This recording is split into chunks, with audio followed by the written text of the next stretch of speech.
Assalamualaikum dan salam sejahtera kepada guru serta rakan-rakan sekalian. Nama saya Irina Kaisarah binti Muhammad Hafiz.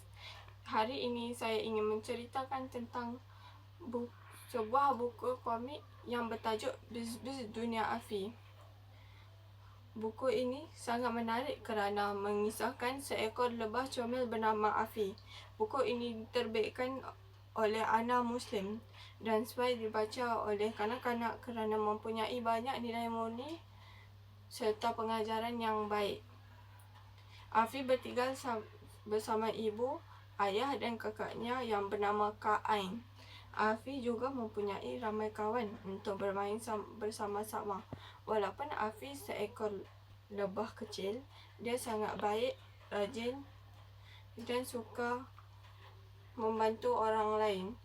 Afi juga taat kepada suruhan Allah Subhanahu Wa Taala dan sentiasa cuba mengamalkan sunnah Nabi Muhammad SAW dalam kehidupan hariannya. Dalam buku ini terdapat pelbagai kisah menarik tentang kehidupan Afi bersama keluarga dan rakan-rakannya. Contohnya, Afi belajar menghormati ibu bapa, mencakap dengan sopan dan membantu orang yang memerlukan. Selain itu, Afi juga suka berkongsi dan bekerjasama dengan kawan-kawannya. Sikap Afi yang baik menyebabkan ramai orang senang berkawan dengannya.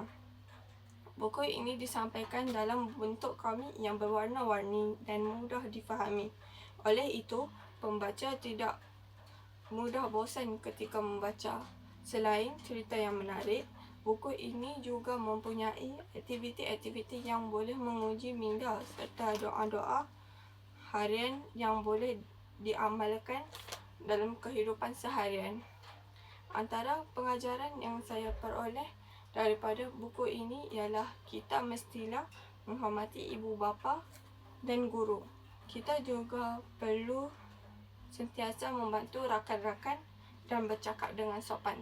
Selain itu, kita hendaklah mengamalkan ajaran agama dan melakukan perkara yang baik setiap hari. Kesimpulannya, Biz-Biz Dunia Afi ialah sebuah buku yang sangat menarik, lucu dan penuh dengan pengajaran. Saya sangat suka membaca buku ini kerana dapat menambah ilmu sambil berhibur.